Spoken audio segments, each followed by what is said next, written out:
Our publishing company, Songs in the Key of Knife, named after a track me and Tony released. That's our amusing pun on a Stevie Wonder classic. The publishing company is a huge part of the lifeblood of Hospital. So the publishing roster enables us to work with a broader cross-section of artists. The great thing about publishing is that we represent people that make house and techno, electronic, we represent folk singers. I would say it's about 70% drum and bass, but it enables us to work in other genres and other areas. The main focus is royalty collection, accurate accounting, and maximising exploitation through sync placements. Bear in mind, in this context, when you use the word exploit, that's a good thing. When you exploit musical content, it means that you are actually starting to do something with it, rather than just let it sit on the streaming platforms.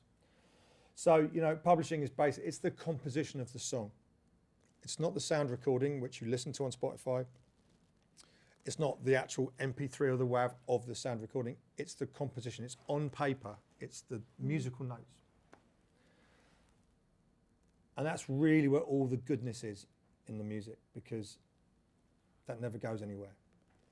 And you know, a good example is if you think about some of the biggest songs in popular music, or you think about Noddy Holder and his Christmas song.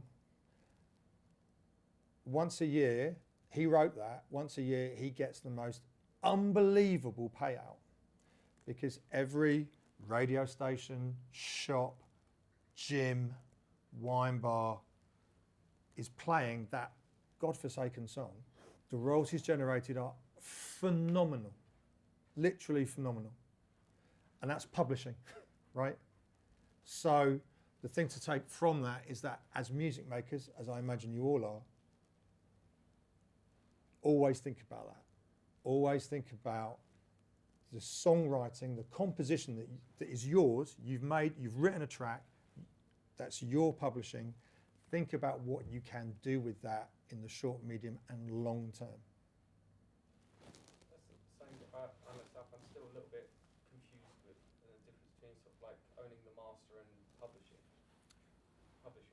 Mm-hmm. So, say for example, I create an instrumental for a track and then go to work, hire an artist to sing over it, and they want, gets a share of the track. So I assume, I don't know, 50-50 split. Would that be 50% on the publishing, or would that be 50% on the master, or would it be?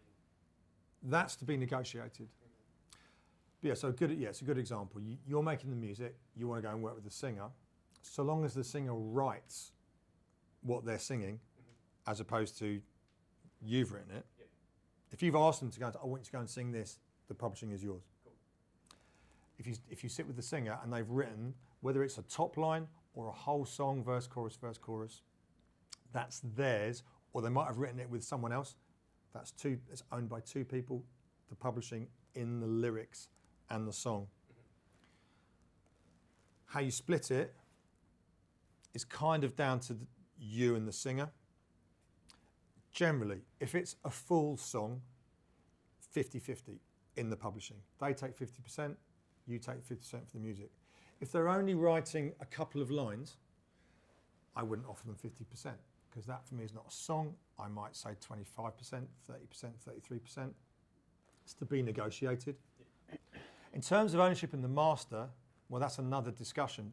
You don't have to offer them that. They also don't have to say yes to you. So it's an exchange and a dialogue.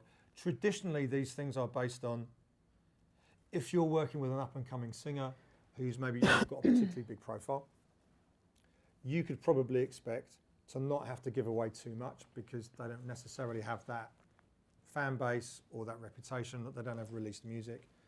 However, if you're talking to DRS from Manchester, or who has a publishing company behind him, who has a manager, who has 10 years worth of releases, it's quite likely that if he says yes to doing it in the first place, that then you're going to have to give up a lot more, because if you like, you're sort of trading off his profile.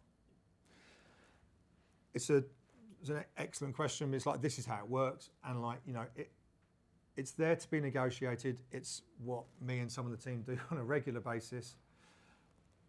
There's not always a set template, but the more experience you get, the more understanding you get of working with different types of artists, different levels of sort of success and profile. It's a continual sort of negotiation. The more you do it, the more you get more acquainted with the different ways of working. There are certain sort of, if you like, sort of bottom lines that you should never have to sort of go past. You know, you'd never give a vocalist more than 50% of the publishing. You know, that kind of thing. You know, there are certain sort of benchmarks that you can rely on.